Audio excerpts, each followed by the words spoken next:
Atlanta Falcons, our beloved Falcons. The Atlanta Falcons, they're under some pressure to win in 2024. They're under pressure. I'm telling y'all, they are under pressure to win in 2024.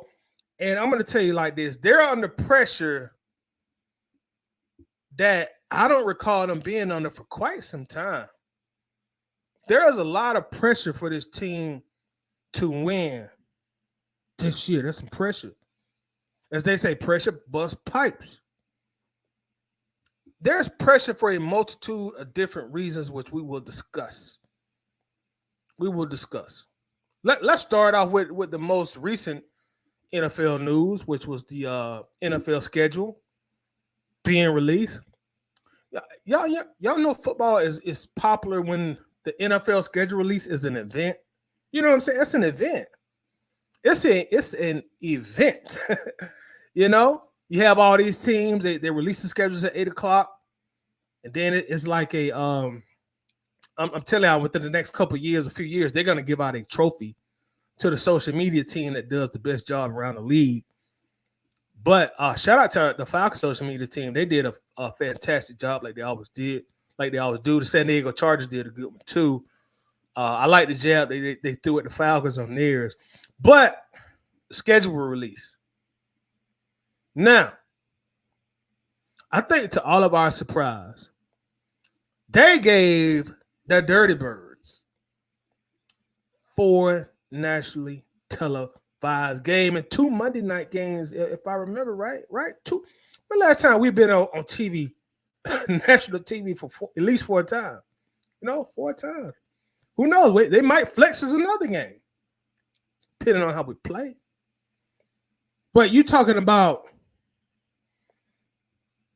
what about 20-25% of the games that we play are going to be nationally televised? Roughly 25% or nationally televised. That's some pressure right there. That's some pressure because y'all know the NFL ain't been fooling with us in regards to putting us on TV. Hey, look at the Falcons like, man, y'all going somewhere. Y'all show y'all games on y'all regional broadcast. We ain't messing with y'all. But the NFL took notice, like, hey man, they done kind of built something in Atlanta. It might have took them more than we thought it would, but they started building something there, man. Y'all seen Bijan? Hey, Bijan, like, hey, boy, woo. Drake London, they getting Grady Jarrett back. They went and signed some receivers. They got a whole new coaching staff that we're confident in. And they went and spent that bag on Kirk Cousins. Hey, man, Vegas like him, we like him. NFL say, look, Vegas like y'all, we like y'all. So bet, we go, 4 national televised games. And I ain't gonna lie, seeing them, I'm like, boy, did they make a mistake? When last time we had 4 national televised games? What did they make a mistake? But pressure to perform. NFL, bro, like they don't just give anybody 4 national televised games, bro. They are expecting big things from Atlanta. The NFL, they're expecting big 2 Monday night games. That's the NFL's marquee night. Outside of the traditional Thanksgiving Day games, but I shouldn't even include that. That's their marquee night. The Monday night game. That's when everybody around the world is watching. And they gave us two, Jack. We got 2, 4 total. So the NFL, they're expecting big things from Atlanta. They like, we ain't giving y'all these Monday night games for y'all to come out here and embarrass yourselves, embarrass us as a league. Don't get out here, Atlanta, and mess up the ratings now. Don't come out here and mess up the ratings. So yeah, 4 nationally televised games, man. 4. Also, pressure. That's some pressure. Y'all know we talked about a little bit on the channel, last year or last football season, I guess I should say, Terry Fontenot. That's the guy in the thumbnail. There's some pressure, Terry. All right, Arthur Blake pull Richmond K away and say, Terry, you officially got the keys to the car, big dog. Do your thing. I'm gonna even let you run all the press conferences going forward. Hey, do your thing. It's your world, big dog. I'm gonna let you interview all the head coaching candidates. You're gonna be a voice in the room. Like, hey, Arthur Blank, hey, big dog, hey, Terry. Hey, I was really wanted to hire Bill Belichick, but you were a big part of the group that talked me out of it. So, Terry, we're gonna give everything to you. You got autonomy, for general manager purposes, complete autonomy for the first time since you've been here. How are you gonna react? And as I've said before, Terry really can't afford another losing season, I don't think, without getting some very, very hot water. Some very hot water. You just can't have a resume in the NFL with 4 consecutive losing seasons. So there's some pressure there for Mr. Fontenot. All these offseason moves and draft picks that have been extremely controversial. I like, okay, all the media pundits, everybody on Twitter and social media, talking heads, they've been talking about what did the Falcons do in the draft specifically. What did the Birds do? So you draft the guy to put on the bench instead of a guy that could play day one. Okay, let's pressure. There's some pressure for Terry. I asked a question in our Facebook group. I asked a question and I asked it for a reason. I said, hey y'all, what you guys? Well, not guys. What do you consider a successful season for the Atlanta Falcons in 2024? What would you consider a successful season? I got different answers, but for the very most part, I got pretty much the same type of answer from everybody who participated and gave me some feedback. Everybody and there was a lot of comments. One common theme: win the NFC South playoffs. I didn't see nobody say, well, Tyler, man, big dog, I just be happy with 9 wins, bro. Nobody. I think the minimum was winning the NFC South. That was the very least of a person's expectations who responded. I got win the NFC South. I got a bunch of people that said win a playoff game. I got a decent amount of people that said a NFC championship appearance. Got some people that said a Super Bowl.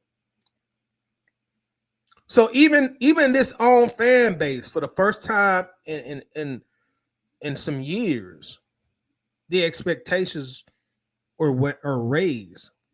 So not only are there outside factors that are contributing to the pressure that the Falcons are going to have going into 2024, but this very own fan base, they're like, oh no, bruh, we need a playoff victory. Some people say, hey, man, it's time to have a playoff game at the Benz, bro. And in order to do that, you're going to have to do a lot in the regular season. So the fan base, I can get the vibes from the fan base. And let's dig into, I think what correlates with this conversation is going into the entire Michael Penix draft pick. Kirk Cousins free agent acquisition. Some people told me, hey, man, if you're going to spend that kind of bread, they say, hey, Todd, if you're going to spend that kind of bread on a quarterback, Jack, oh, bro, We need a deep playoff run, bro. You just don't give a guy that age, 36-year-olds, 100 mil guarantee coming off a injury like that. Bro, we need a deep playoff run. We need to be in the NFC Championship game. You know, I'm not saying we got to win it, but dog, we need to be there, bro. So the fan base, like, look, it's some pressure. It's some pressure. And some unforeseen circumstances that are going to even add to the pressure is, you know, the training camp is closed to us fans this year. So now we really going to be antsy. Oh, okay, so we can't go see the team. Oh boy, you know. So now they really gonna be antsy. There's only I think two practice dates for the entire training camp session this year. I think one is at the high school and one is at the Benz in August. So the vibes I'm getting from the fan base, bro, that's a lot of pressure on this team, man.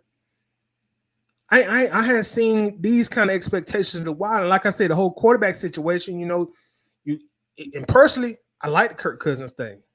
I didn't have a problem with signing him. I didn't have a problem with his contract either. But that was controversial.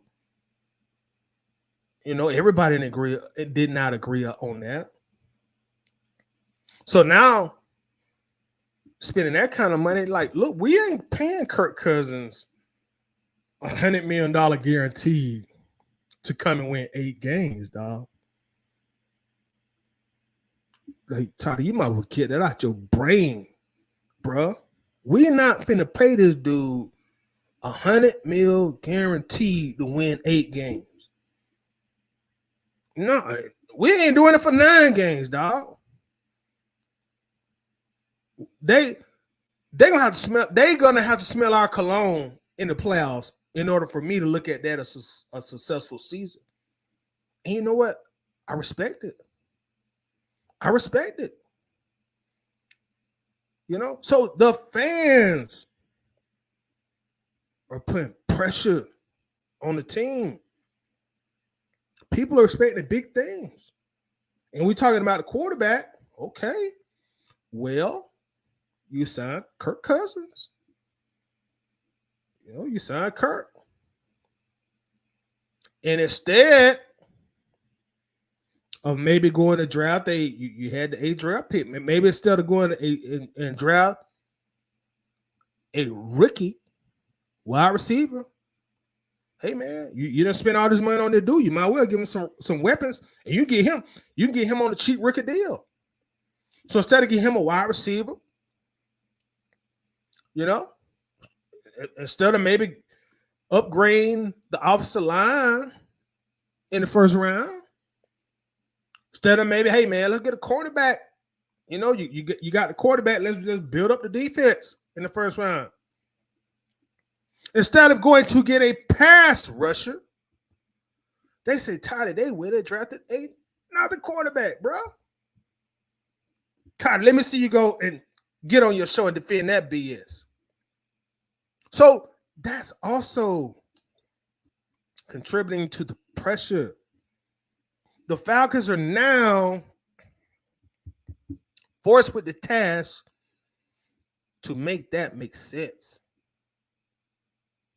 Because if we don't come out here and perform, people are going to say, well, see, you should have drafted somebody you could play day one. They're going to say, see, you should have drafted somebody who could come in here and play day one. You didn't do that.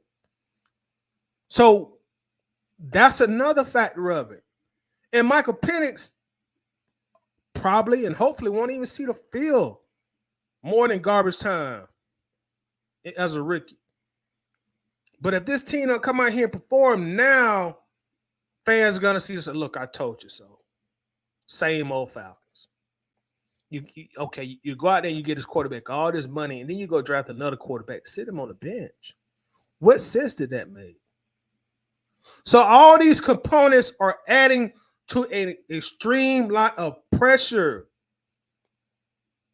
You know, a lot of pressure. And then we went and spent a good grip of money on another wide receiver. Gave who that? Darnell Mooney. We gave him like $40 million. 3 years, $39 million. More, hey, that's adding to it also. So the Falcons have all this pressure they're facing going into the season. A lot of pressure. Raheem Morris, this is your second time as a head coach. You know, if this is a failure, you may not get another chance to be a head coach again. So that's pressure there with him. Just a lot of pressure, man. Every fan that I'm talking to about the Falcons going into this season, everybody's expectations are high. Just because of how the offseason played itself out. Just because we do have Kirk Cousins. You know, we do have Bijan now. We got Tyler Algier coming back too. Drake London. Grady Jarrett coming back. David Yamada coming back. AJ Terrell. Rondale Moore. Darnell Mooney. You got Chris Lindstrom coming back. McGarry coming back. So really, the Falcons can't afford to drop the ball. They can't. They can't afford to drop the ball. The Atlanta Falcons got to come with it this year. Myself, to me, a successful season for Atlanta this year. Y'all may say, man, you're reaching too low. You need to raise your expectations, and that's fine. But I said a successful season to me would be winning at a very minimum, meaning you can't win no less than 10 regular season games, and we got to win at least one playoff game. We got to win at least one playoff game. In my opinion, that's a successful season. You know, and when I set my expectations for the team, I try to be realistic and try to put my fan bias to the side. I didn't jump out there and say, well, you gotta win the Super Bowl, because really, don't get me wrong, I would love for us to win the Super Bowl. Don't get me wrong, but after 6 consecutive losing seasons, I think those are some pretty big expectations if you're expecting the team to win the Super Bowl coming off 6 consecutive losing seasons. Now, granted, I hope we do. Don't get me wrong, I hope we do, but I want to be a little realistic also with it as well. So let's see. Let's check out everybody. Let's check out a few shout outs in the comment section. Got Pelicans Know You in the building. Says, hey, Dirty Birds, who that? We will see y'all soon. Let's go, Saints. That's our resident New Orleans fan. Pelicans always showing love. What's going on, Pelicans? Hope you're doing well. Pelicans, man, what's I have to talk to you about the team. Now, I seen online today, bro. They said they gonna put they gonna foreclose on y'all dome. What's going on, bro? They said y'all behind with some renovation payments, dog. What's going on? What's going on, know you? What y'all, hey man, y'all gotta pay them contractors. They done came and did that work. Y'all gotta pay up, bro. You gotta pay up. Coach Davis in the building says, Coach says, what's good, brother? Hope you and yours and everyone can reading this have a fun and safe Memorial Day. Appreciate it, Coach. Saying to you and yours as well. Be safe. Hope you have a great Memorial Day. Also, let me find out Aints can't pay the bill. So he said the same thing. Can't pay the bill. Arthur Blank should buy it and put the Falcons out. I love it. I love it. And what's happening to you? What's happening, Coach? Birds, you in the building, says, what's going on, Tyler? How you living out here, bro? Hey, bro, I'm doing very well, man. Appreciate your action, man. Hope all is going well for you and yours. Norman Fitzgerald in the building, representing that big 478. 478 is in the house. And y'all make sure to drop your area codes where you at, where you're from, or even where you're trying to be. If you're somewhere, but you're trying to get somewhere else, hey, man, you can rep that area code if you like. What's going on?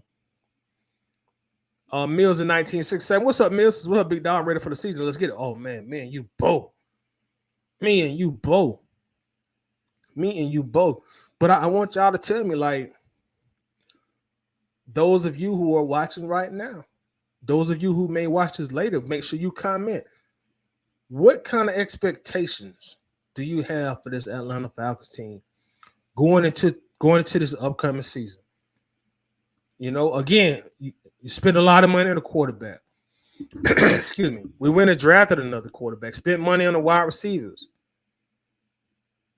And as I mentioned just a moment ago, we have 4 prime time games. So what kind of expectations does everybody is in the comment section right now? What kind of expectations do y'all have at this point in time? Comment and let me know what your expectations are. What are you expecting from this team?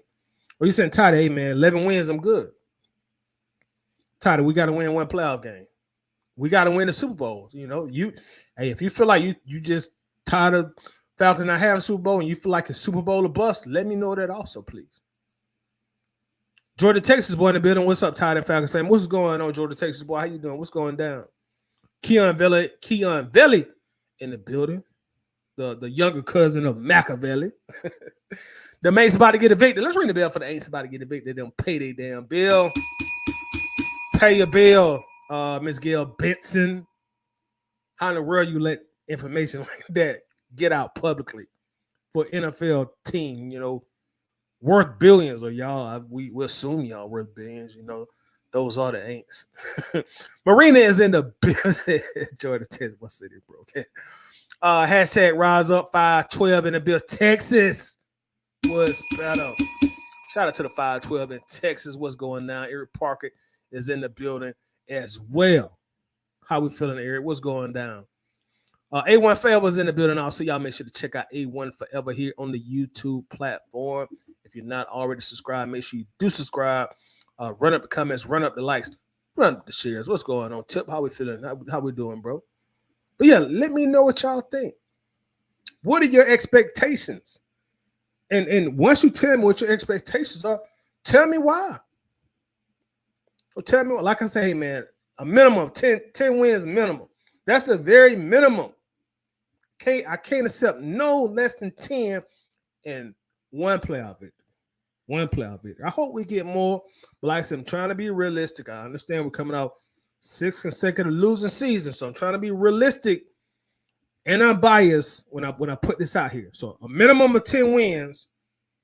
I'm gonna do my season prediction sometime this summer, maybe next month sometimes. So I don't know what I'm going to predict our record is just yet, but I will say I know it's a minimum of 10 wins. I can't confidently say that at this point, a minimum of 10 wins, no less than 10. We're starting in the building from the eye test. Y'all make sure y'all check out the eye test. They were on live yesterday. They have their show every Wednesday at 10 p.m. Great content there. So if you're not already subscribed, make sure you do subscribe, show us some love, run up the likes, run up the shares, and run up the subs as well. What's going on, Winston? What's happening, Bucket Chat? Smash that like. Please smash that like button. Helps the channel out greatly, y'all. So please smash that like button for me as well. I see some people say I love green plums. Yeah, man. Hey, man.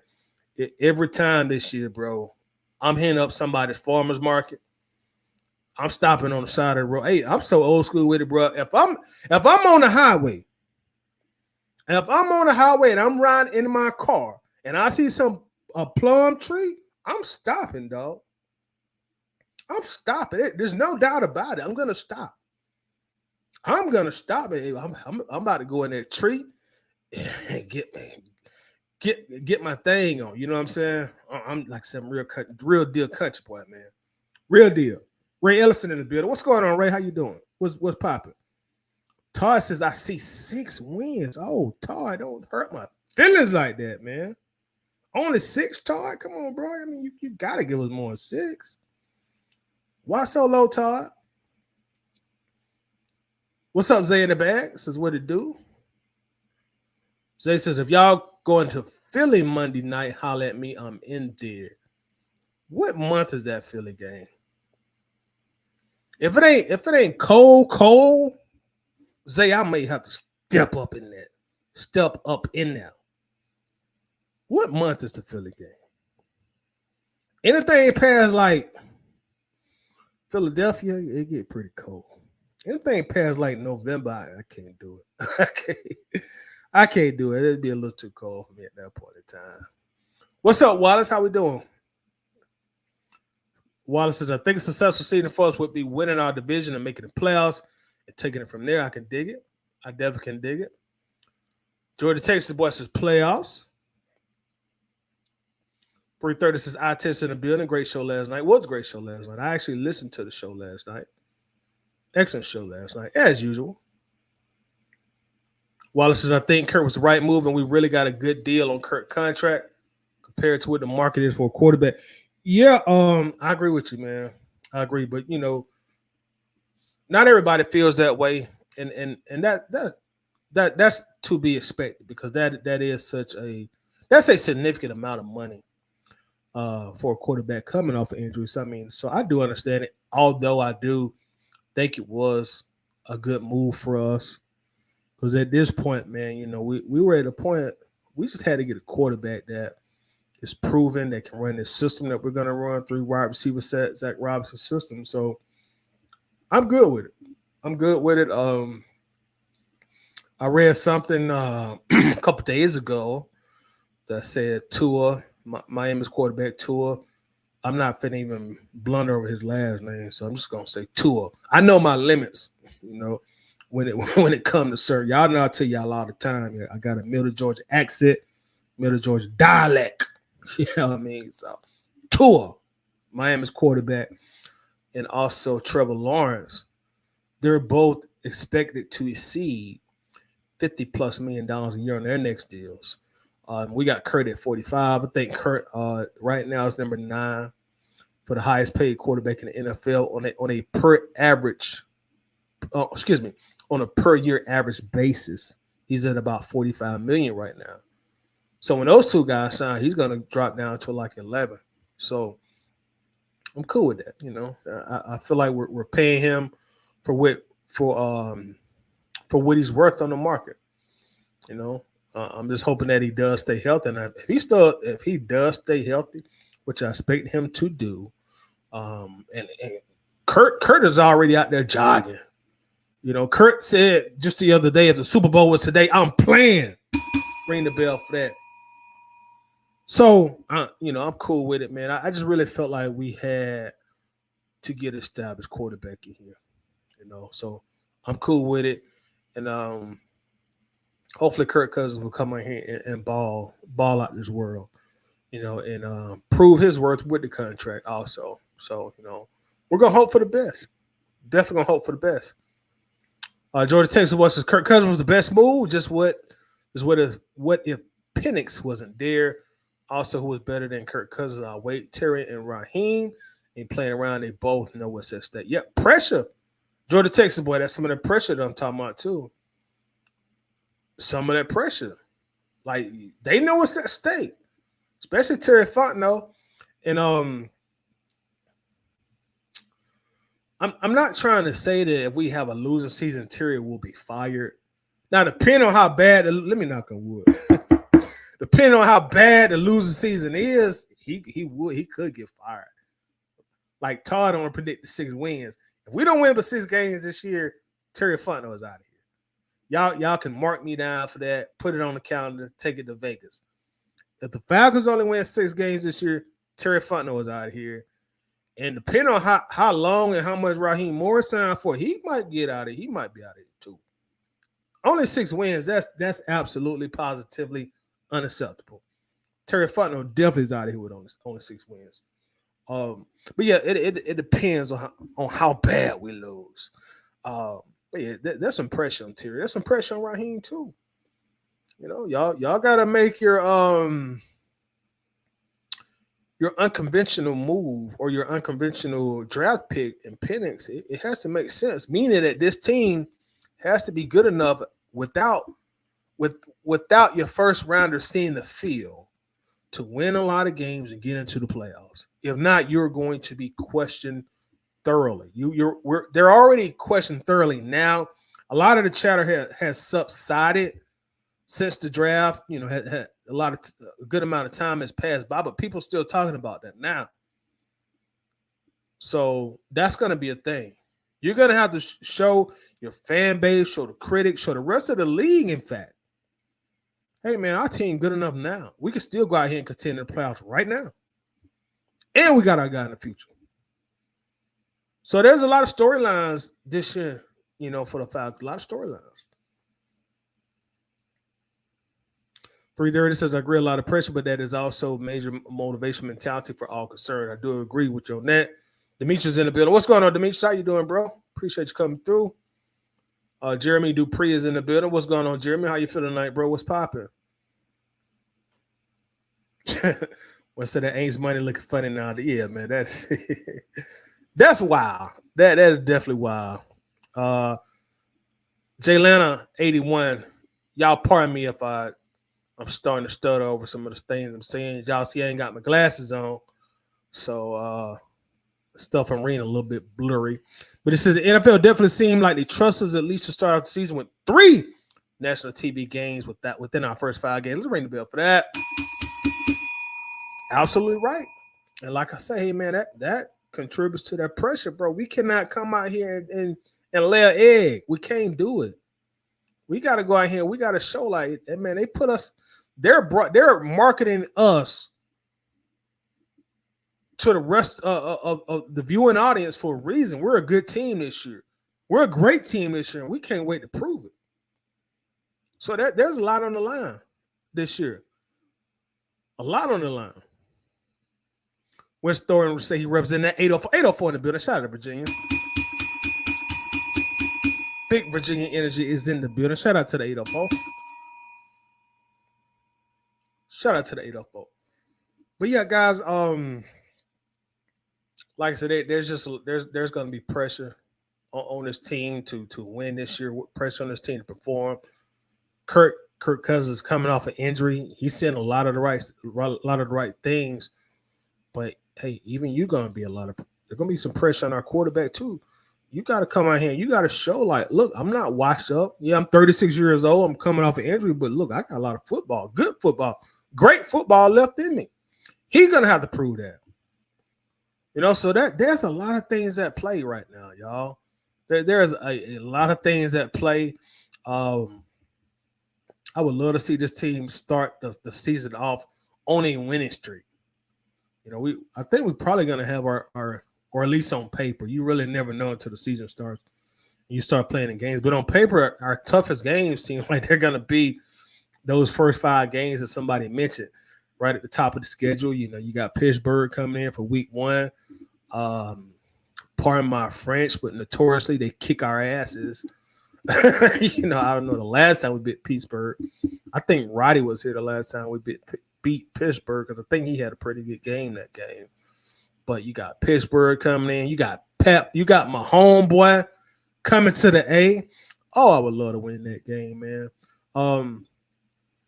Full transparency, outside of anybody that's playing for the Falcons or that plays on our team, Patrick Mahomes is probably my favorite player to watch on somebody else's team.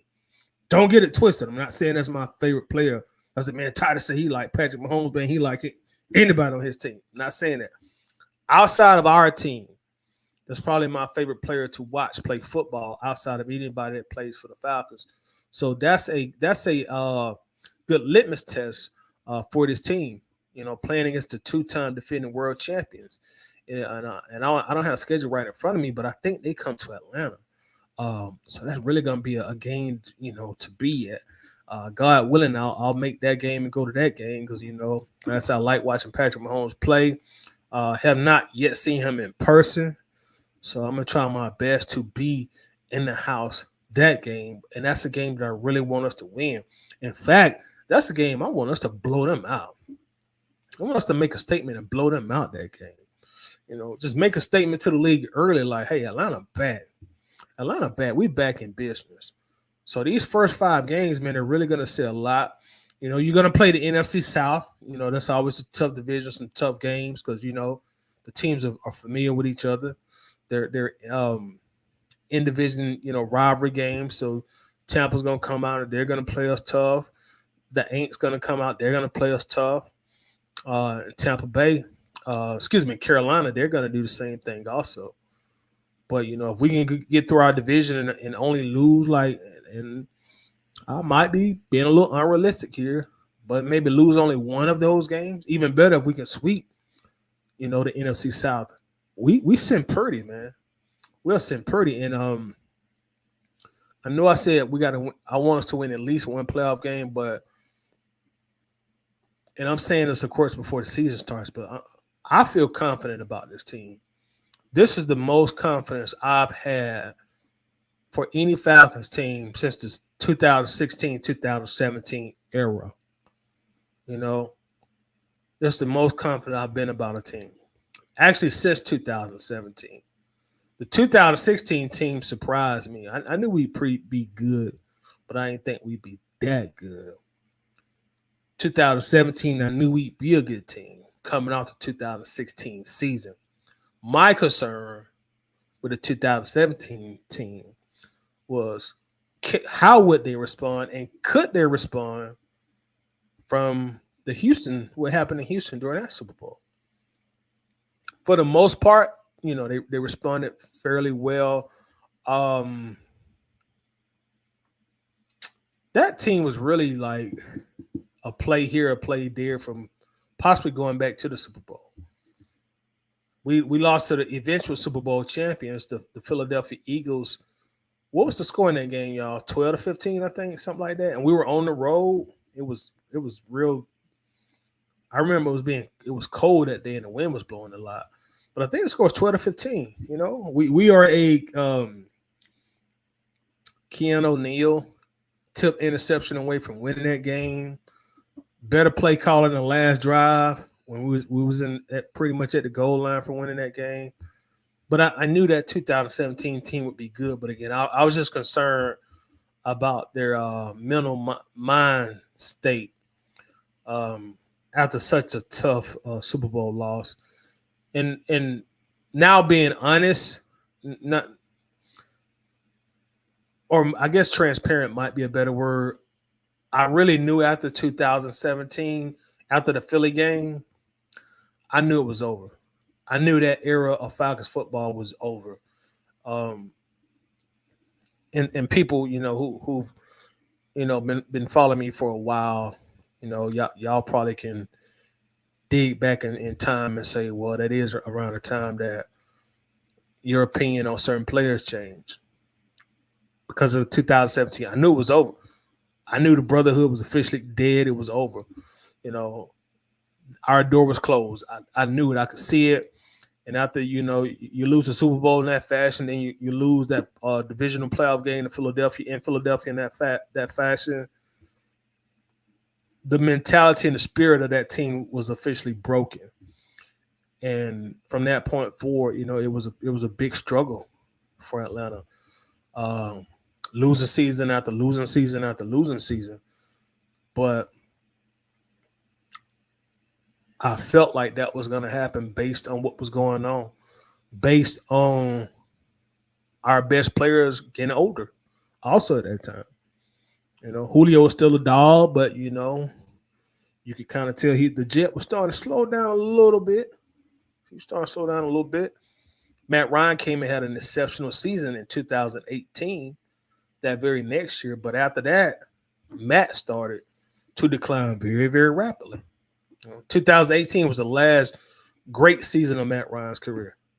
After that, he ended up being just a pretty good, above average, and eventually the last season of his career, I would say that's probably his one bad season of his career. But, going back to my original point, this is the most optimistic I've been going into a new year. Very optimistic about this year. I really think that this team is going to get out here, man. We're going to play some damn football. We're going to play some good football. So I'm very, very much looking forward to it, y'all. Very much looking forward to it. So that's my expectations. At least 10 playoff wins and a Super Bowl. Excuse me. I'm saying Super Bowl. A playoff victory. That's my expectation. Mark says, Tidy, I agree the pressure is on. We slick got to play at least one home game at home for it to be a successful season. We are yet to play a playoff game in the Mercedes-Benz Stadium. And I know by probably by habit now, a lot of us still, a lot of people, a lot of us probably still refer to the Benz as the new Falcon Stadium. I mean, it's still relatively new, but is it still technically new? You know, and like I said, I know that's probably just a mental habit, but nonetheless, I do agree. It's time to host a playoff game in the Benz, man.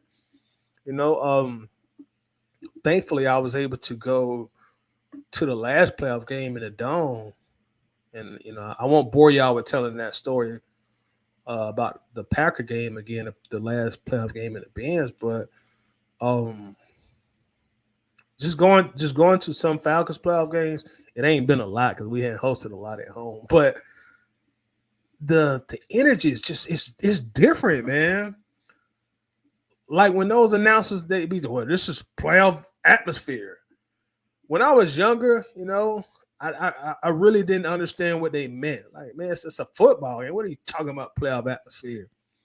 But it'd be different with a playoff game. That atmosphere would be way, way different, even as a fan. So I could just imagine, you know, the energy the players are pulling in. But the energy, that energy was so different than playoff games that I attended, man. Even for Falcons fans, boy, we shutting the tailgate down early and people getting in their seats like, hey, bro, I got to shoot. I'm out of here, dog. You know, cats that don't normally go to the game to the middle of the second quarter, they be out there, you know, getting their tailgate on, you know what I mean? But shoot, bro, them jokers was shutting that tailgate down early. I'm gonna holler at y'all, dog. I got to get in my seat. It's just a different energy for playoff games. You know, I went to the Georgia Alabama SEC championship game, national championship game. It's just be different, man. Playoff energy is just different, and that's the special thing about football. And also the NCAA tournament. I'll say to a lesser degree because I'm a bigger fan of football, but it's one and done, bro. Like the NBA finals, no, I'm sorry, the conference finals that are going on right now. Dallas won last night. It, um, Minnesota know that hey man, it's possible. We got 6 more games. We at least got 3 more. This is different. Fans know that too. Same thing with the Pacers in the Boston game. But NFL, man, it's bro. You losing the playoff, you go home, bro. You go home. Your season is over. So I think that adds to it a little bit too. But yeah, uh, excuse me. Ultimately, I agree with you. It's time to host a playoff game in the Benz, man. It's that time. It's been so long. Been so long. What? It's about almost 7 years since we hosted a playoff game. And that was in the Georgia Dome. you know. Um, Wallace says my expectations for them to keep building our team and we get back to winning and winning the division and making the playoffs and take it from there because anything can happen. I do agree. Okay, thank y'all. Y'all say week 2, September 16th. Okay, so I can go to Philly in September.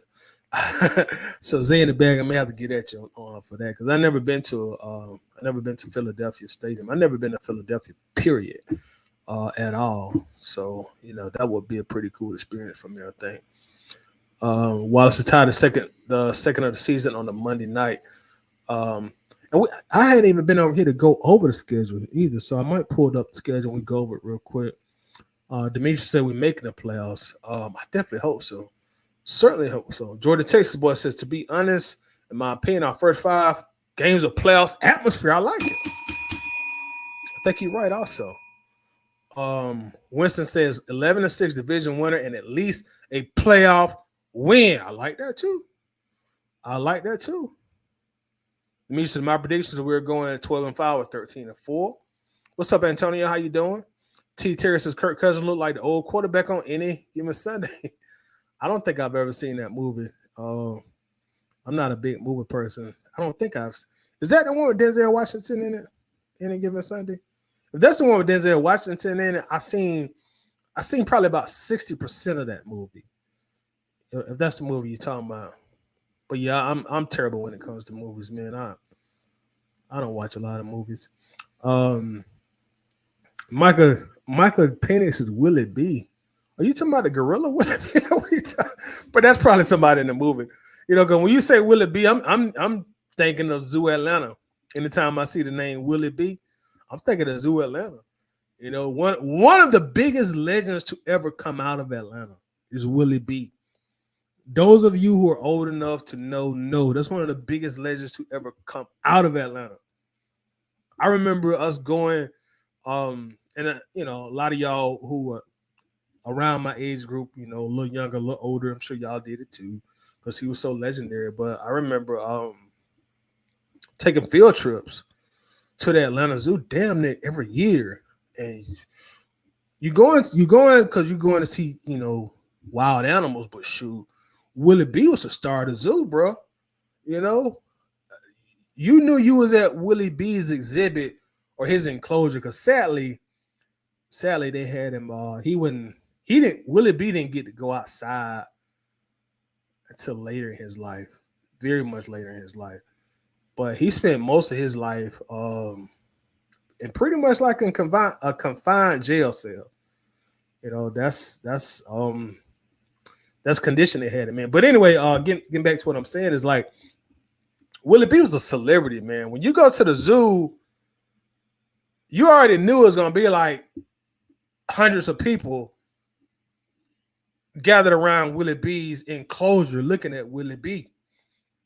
Cause he was just that much of a celebrity. He was a cool cat too. I remember Willie B used to shoot birds, and he used to do a lot of crazy stuff, man. He used to tell you, I won't say that, but he would throw something at you. if you pissed him off, he'd throw something at you. Now he had a personality.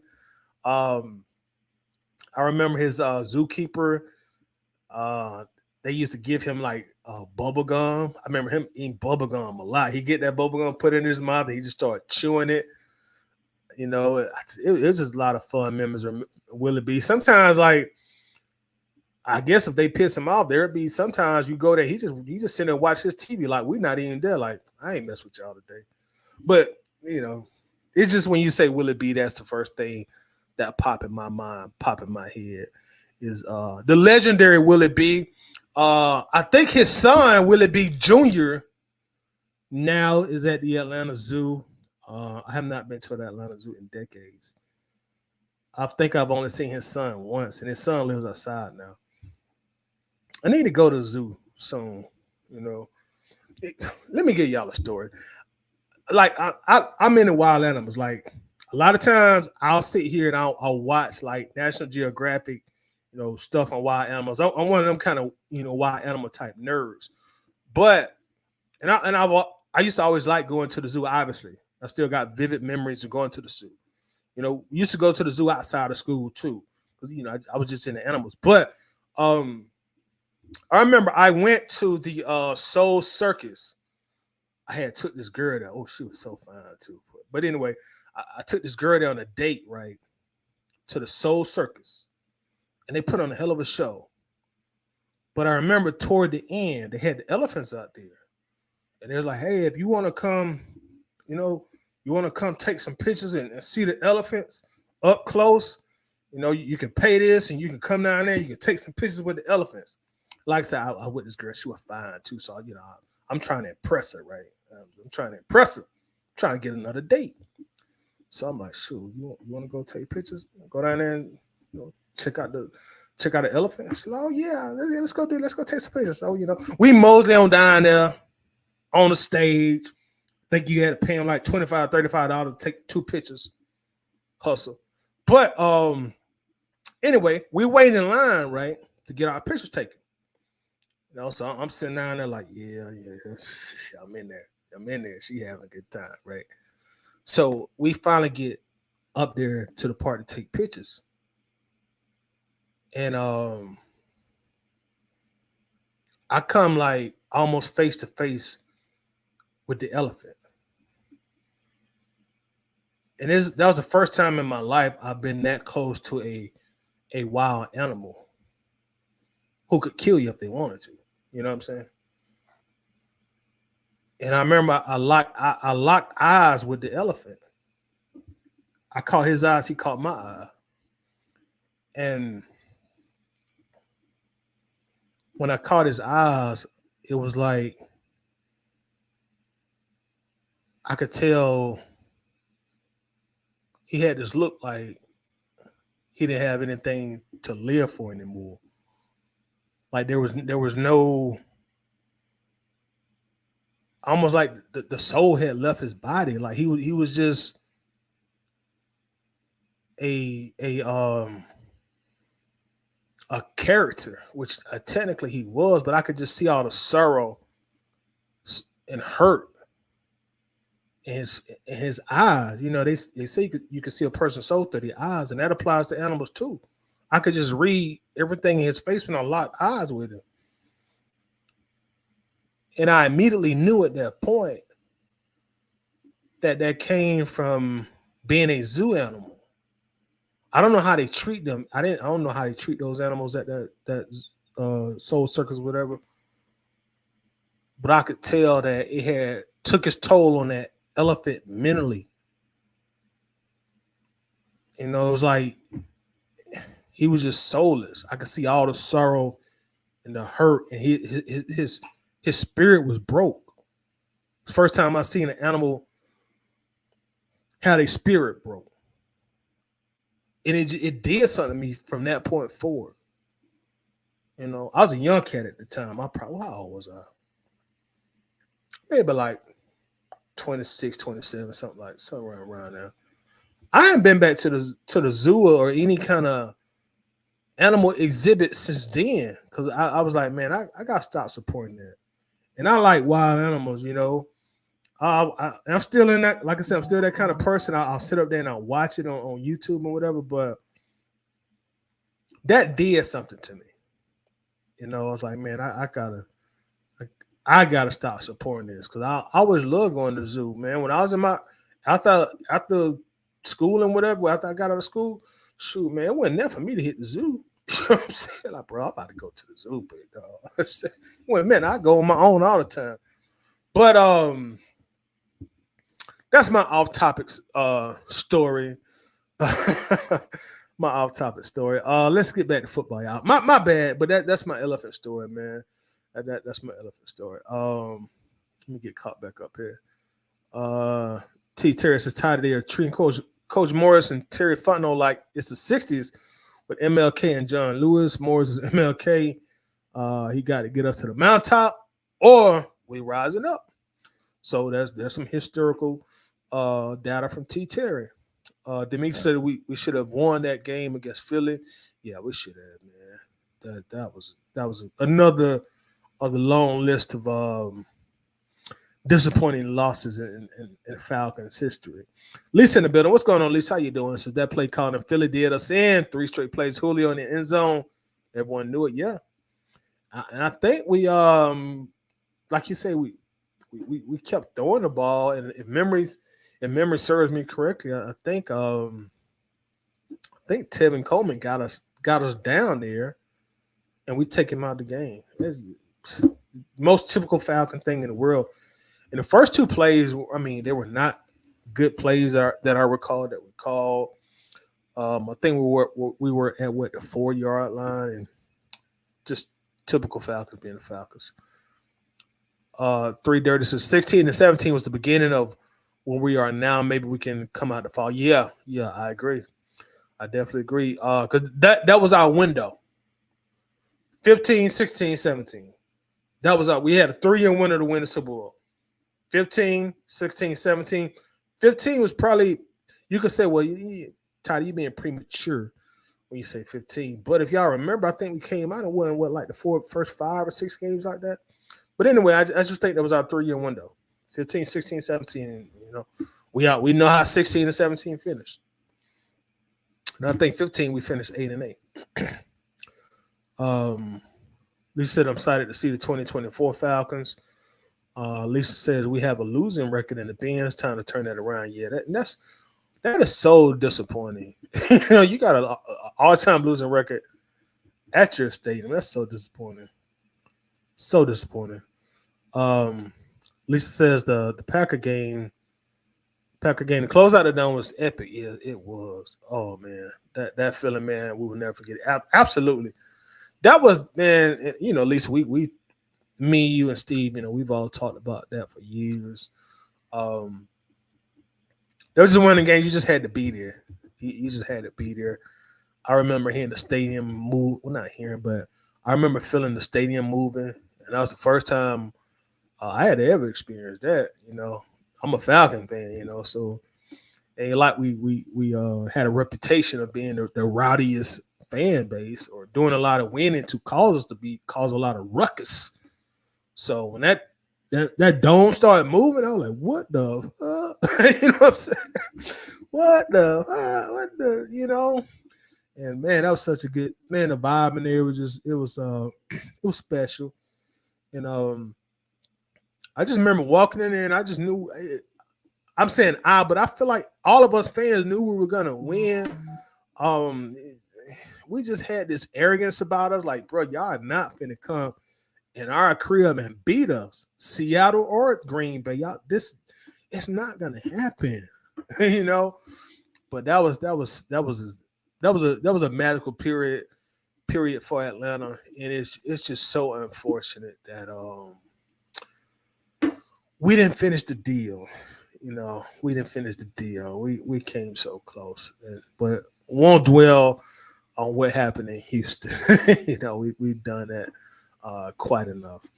Mark says the Benz is made for big games. I can only imagine that it is. It's definitely made for big games. And like I said, going back to the college games that I did have the chance to go to, man, it makes you feel like, or it made me ask myself, like, damn, am I still in Atlanta? Falcons game gonna never be like this. But yeah, man, it's different. In college, the college demographic is a little bit different anyway. But seeing every seat filled, no seats, everybody standing up in the perimeter at the bars or whatever. And like you say, it's built for big games. I was fortunate to go to some Atlanta United matches the year that they won, even though I didn't really know SHIT about hockey. But I was like, oh, man, Atlanta got a soccer team, and, they doing good. Let me go check them out, And their games were packed too, It's the Benz, y'all, it's for those of you who have been to a game or maybe even an event, maybe it's a Beyonce concert or a Taylor Swift concert or whoever. But it's so much different when it's filled to capacity. It's just so different. Those games I went to when the Benz was filled, it was different. Now I will say this: the closest I've seen the Falcons get it to that point. They didn't get it to fill capacity, but they came close. It came close where you can kind of feel what it could be if we can ever fill that thing up and have it rocking. Was the very first game it was open. I want to say the 2017 season, and I think we played Green Bay that game. I was at that game. It was pretty lit. It was lit in there. I think a lot of that was there was still some carryover from that 2016 run that we had. And I think a lot of it had to do with people it was a brand new stadium. People wanted to go inside. It was brand new. And I remember walking into there, and then the first thing I seen, I forget what corridor I came in. The one that's over there by the Falcon statue. So not far from the Falcon statue. But I walk in, the very first thing I seen is like this big ass bar. I mean, big bar. And seeing a bunch of people standing by, and I'm like, "Whoa, what is this, a club? Like, what is this?" I mean, I heard about it, but dang. But yeah, we need to host a playoff game and get that stadium filled. Yeah, we really need to do that. Ron Thomas in the building. What's going on, Ron? Daniel Berry Sports Highlights is in the building. What's going on, Daniel Berry? What's popping? Dex Diggs in the building. What's up, Ty? 706 Columbus, Georgia in the building. I think we win 13 games. I love it. Shout out to the 706 as well, Columbus in the building.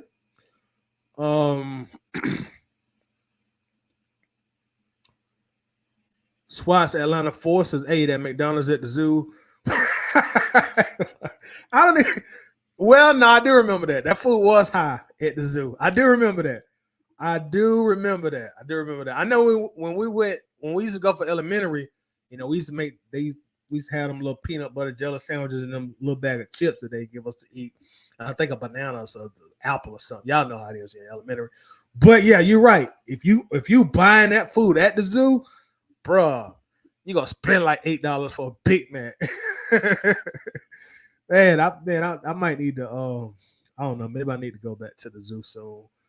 But like I say, ever since I had that Atlanta, I mean not Atlanta, but that elephant encounter, man, that just it kind of broke my heart a little bit, man, because I like animals. You know what I'm saying? Now I'm not an animal lover that I want to, be side to side with animals. I mean, I like dogs, but I like to observe animals. Maybe I should say it like that.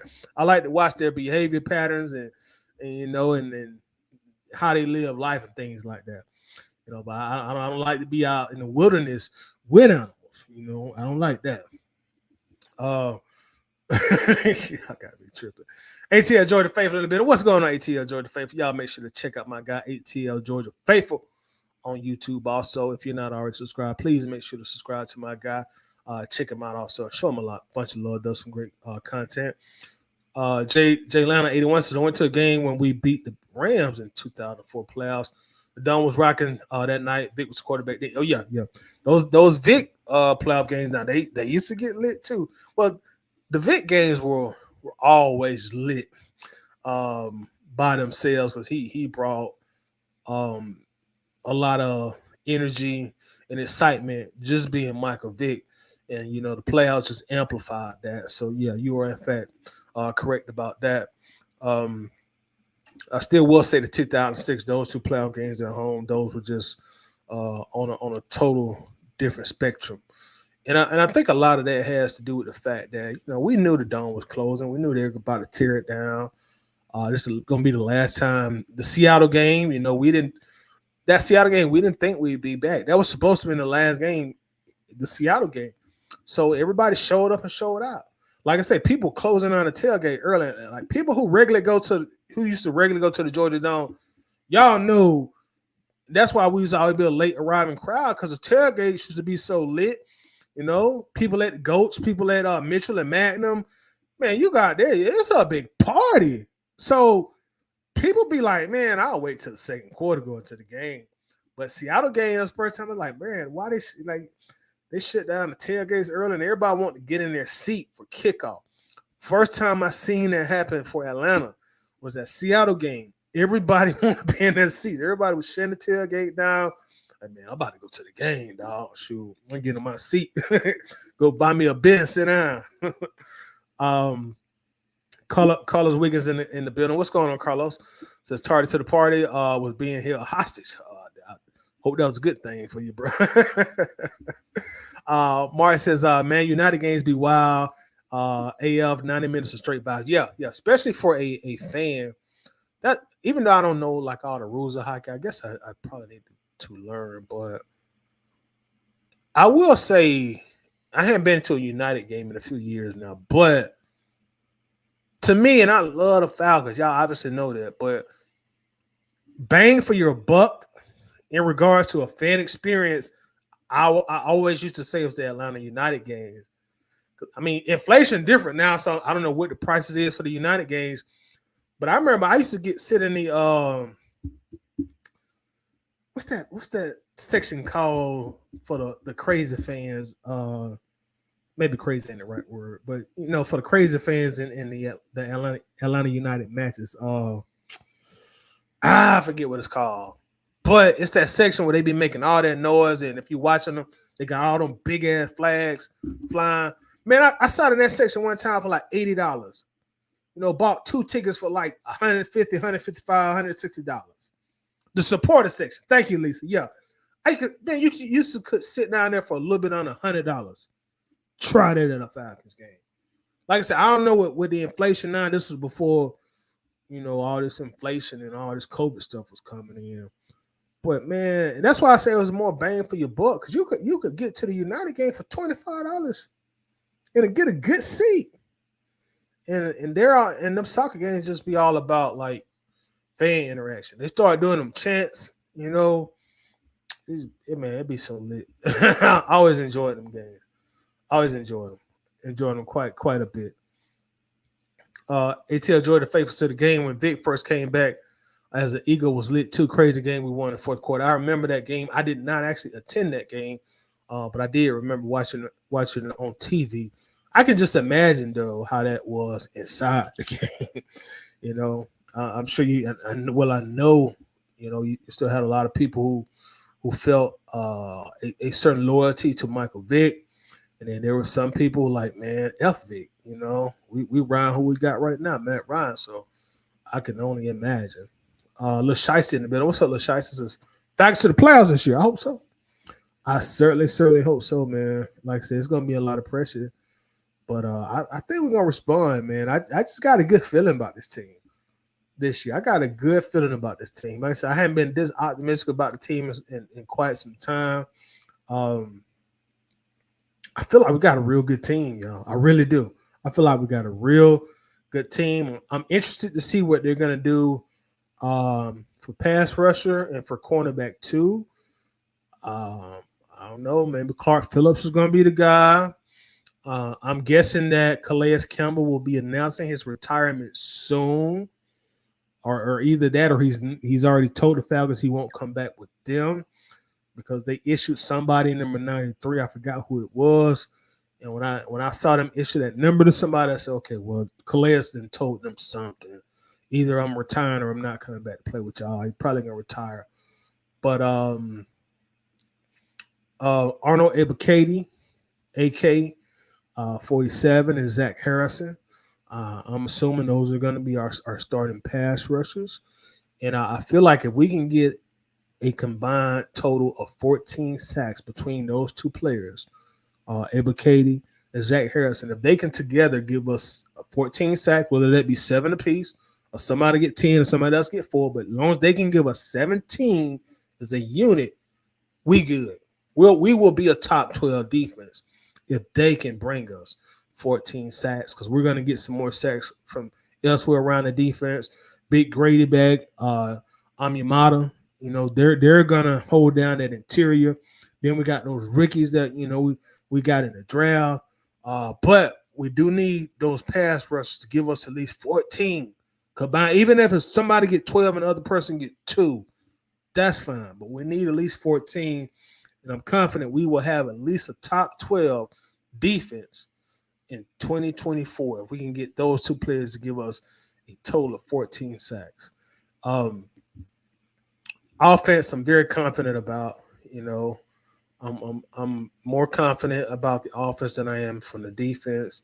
I think once we get to playing some games, I think a lot of people will see and understand why the Falcons did give Kirk Cousins that money that they gave him, because he really fits the scheme of what we're going to do on offense. 3 wide receiver set, 1 running back. So as Zach Robinson explained, like you need a certain type of quarterback to run that offense to optimal levels. A quick processor, somebody who can come to the line of scrimmage and immediately read the defense, find and figure out immediately, okay, all right, the blitz is coming here, the blitz is coming here. They're in the zone, they're in the man, or whatever the defense is doing, and figure it out, get the ball out quick, and be very accurate with the passes. And I think for Kirk Cousins fits the bill there. So, again, I have no qualms. I have no issues with us getting him. I'm glad we got him. I feel like that was the right move to do for Atlanta. And I feel like he's going to lead us to a lot of victories this year. And he's going to make people who might have been skeptical of him and the Falcons signing him to the money that they signed him become supporters and eventually say, you know what, I'm glad we got Kirk. I'm glad we got Kirk. And then the following year or following 2 years, and you'll see the Michael Penix era, you know, bring itself to fruition. And that's another good thing. At least we got this quarterback situation thing out of the way. We should not have to worry about that for at least a decade. And I think it'll do Michael Penix a lot of good to sit down for a year and a half, 2 years, and just, you know, learn from Kirk Cousins, figure stuff out. And one thing so far, and I hope this relationship stays this way, but they appear to be on very good terms. Um, the dynamic appears to be good in the quarterback room, and I like what I hear from both of them. You know, I like the answers that Kirk Cousins have given when asked about Penix, and I like what Penix have said about the situation that he's walking into. And I understand how delicate a quarterback room can be. You know, so hopefully their relationship will stay solid. You know, and I said this on my last live stream. I'm liking what I see from Kirk Cousins, y'all. How he's carrying himself. I saw Drake London just the other day say something about Kurt and how he's, you know, stepped up and became a leader of the team. And I feel like he was what the team was missing, because like we got a lot of young guys on the team. You know, a lot of. Let me say this: instead of me saying we got a lot of young guys on the team, what I need to say is we got a lot of young guys in skill position areas on offense. A lot of young guys. Hell, Michael Penix is older than Kyle Pitts. You know, those guys are young. Kyle Pitts young. Bijan young. Tyler Algier is still young. We got a new running back out of Alabama young. You know, those wide receivers we got, I don't know their ages, but they're not too old. But they're just coming to the team. Drake London young. And I feel like Kirk, not only is he going to be a leader in regards to the entire team, but I feel like that skill position also needs on offense needs that leader in the locker room. Jake Matthews serves that purpose for the linemen. But all of us, you know, those of you who've played football on really any level, you know and you understand everybody kind of like has a group. Offensive line, they hang with offensive line. Defensive linemen, they hang with defensive linemen. It's all broken up into groups. You know, even when you go offensive line there, cornerbacks will be over here. You know what I mean? So I feel like having that having that veteran presence will serve our young guys good. It'll do a lot for Bijan. It'll do a lot for Drake London.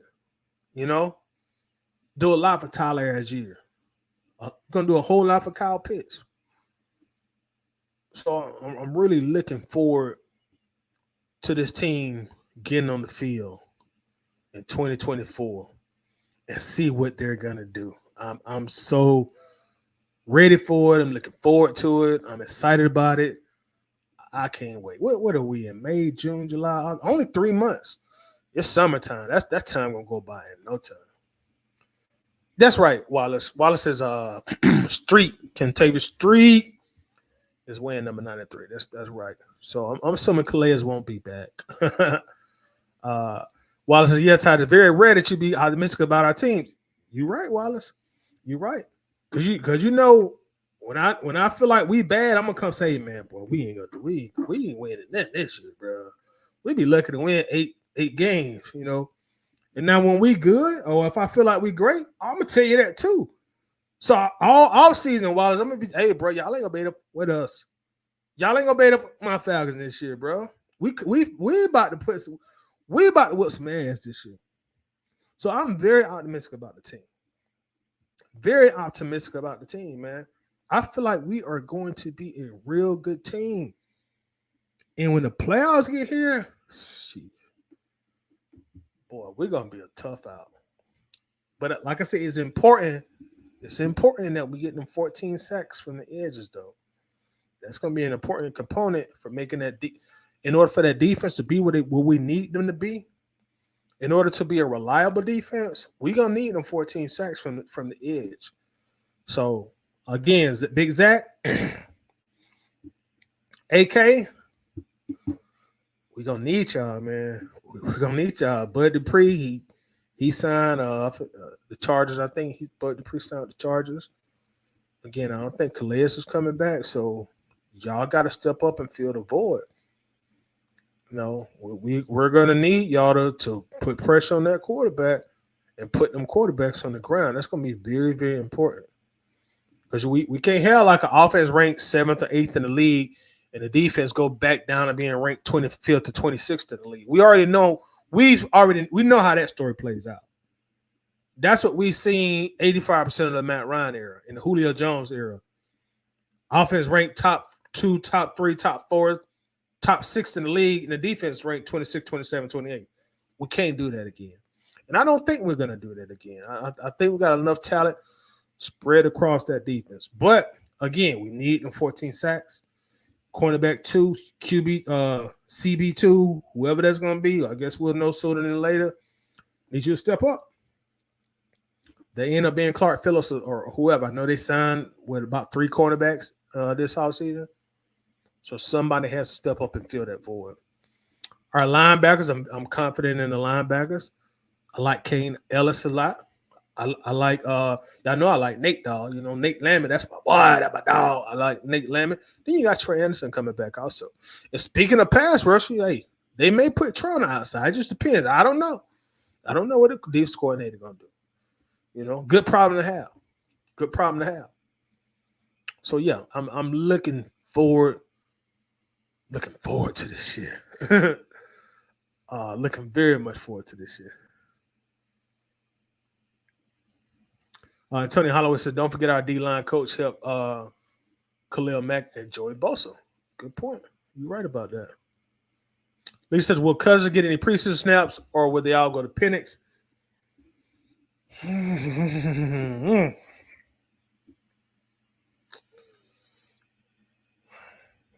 I wouldn't play him.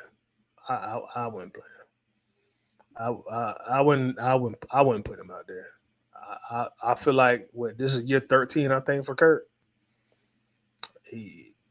I don't think he needs the snaps in preseason. I wouldn't play him. To me, that'd be an opportunity to let Michael Penix get more snaps than he normally would in the preseason. Him getting a lot of snaps in the preseason will benefit the team in 2 to 3 years once he takes the keys to the car. So let him get out there and do his thing. You know, I'll let Michael Penix do all that. Him and Taylor Heineke. You know, I tell Kurt, hey, brother, don't even put on your shoulder pad, bro. You're not playing today. No. Don't even put on your shoulder pad, bro. In fact, don't even grab your helmet. I tell the equipment guy, hey, bro, like, don't even bring Kirk Cousins' helmet out for this preseason game because he's not going to use it. You know, I wouldn't play him. I wouldn't play him. But I don't know what they would do, what they're going to do, but I wouldn't do it. I'll let the young guy Penix get all the preseason snaps in the world, and that'll be good for him. Like I say, hey, get all these snaps. Look at all these defenses. You know, at different speeds because you know preseason speed is gonna be way different than the practice speed and the speed of the teams that they're gonna scrimmage against. You know, so I'll let Michael Penix get the majority of those. Once AK has to hit 10 to 12 sacks this season, or he's a rotational piece for the rest of his career. You're probably right. I don't know if he necessarily has to hit 10, maybe 8 or 9, maybe around 8. And because he did what? He had 6 last year. So he's been increasing his sack total every year. I think 8 would probably suffice, especially if he's doing his job and getting pressure on the quarterback still.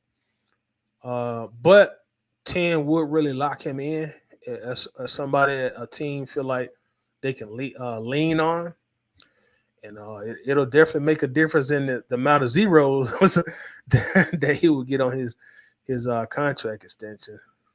But I regardless, I need 14 between Zach and also AK. They got to give us 14. No matter which way they come, we got to get 14 from them too. ATL Jordan Faith says, "Hey, Todd, you going to Buford that Saturday?" I don't know. I might. I'm about 2 hours from Buford, so I might come up there, man. I'm really not sure. I think the last time I came to Buford, man, I think I ended up going to the Mall of Georgia, but I may come up there. I'll have to see. Uh, Andrew says, "Penis the next Vic thoughts." Absolutely not. Absolutely not.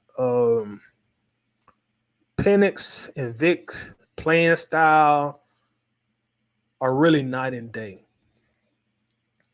Although Penix does have, great speed, especially for a quarterback. I think he ran a 4.46. Please feel free to correct me in the comment section if I got that incorrect. Although he does have good speed, Penix is really a pocket passer. Penix is not trying to take a play 40 yards with his feet. He's not trying to juke out cornerbacks. Penix want to sit in that pocket and throw for 350 yards and three passing touchdowns every single game. He's not trying to extend plays with his feet. Penix want to just sit there and be comfortable in that pocket and pick you apart with his arm. And he got a cannon of an arm. Vic, totally different. If Vic see you dropping back in zone coverage, he gonna take off. He gonna hit you for about a 35-yard gain all day. You better start bringing some. You better start trying to confuse him with some run blitzes or quarterback spy. If not, he gonna hit you for about 105 rushing with only about 8 or 9 carries. And if he had to, he still hit you up for 240 passing, two touchdowns. But just two different playing styles. So no, he's not the next Vic. Will he eventually reach the levels of popularity and fan adoration that Vic garnered in Atlanta during his 5-6 years here? Maybe, but he's gonna have to win. Like you know, Vic Vic to this day is still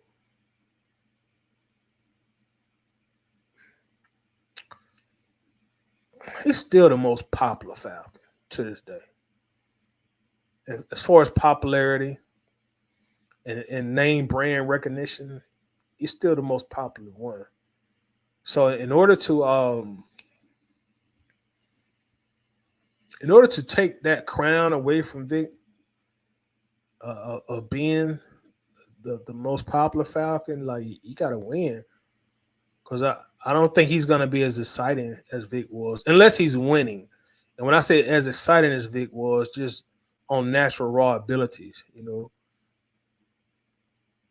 his excitement has come from the team winning and him putting up big numbers, you know, putting up 4 touchdown games, 5 touchdown games. He starts doing that and starts doing a lot of winning. Yeah, he will eventually take Vic's crown, especially if he brings a Super Bowl here. The first person bringing a Super Bowl to Atlanta gonna get the crown. I don't know who that's gonna be. Hopefully it's Kirk Cousins. But the first person that bring Atlanta Super Bowl, you're gonna get the crown. We're gonna give you the crown. Whoever it is, that person will get the crown. Yeah, Wallace says Penix is more of a pocket passing quarterback. He definitely is. Andrew said also how are we gonna address the pass rush.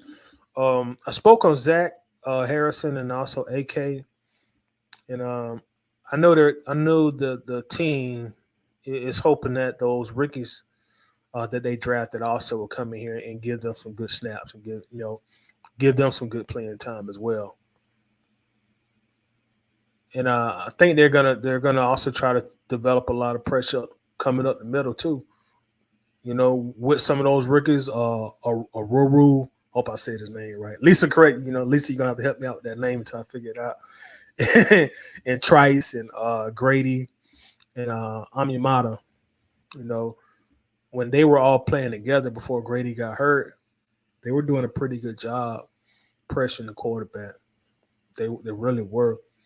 Um, I don't know if the sack totals went up or down, but I think the pressure rate was affected greatly when Grady went down. I don't think the defense had that same tenacity after Grady's injury. It just seemed like something was lost, and naturally so. He's a great player. So I guess that goes without saying, and also they're just losing that leader too. But he's back this year, so it'll be interesting to see what Lake does to bring pressure this year in regards to our pass rush. I'm going to be very interested to see how that plays out. I mentioned Troy Anderson. I don't know what they're going to do with him. If they're going to have maybe look at him on the outside to use that speed, size, and athleticism to rush the passer. I don't know. He blocked the punt as during his rookie year. He showed his agility and his speed and his quickness to get back there and to block the punt. Maybe they feel so great about Nate Lamon that, I don't know, maybe they try to bring Troy on the outside also.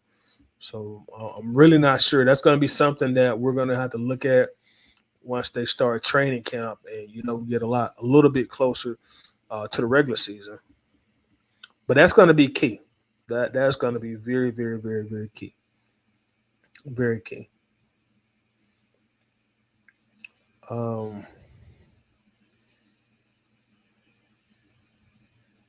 Winston says the only thing Penix and Vic have in common is they're both left-handed. Penix used to run early in his college career until he was getting his head cracked. Now he's a pocket passer. Yeah, Penix is definitely, he just wants to sit in that pocket.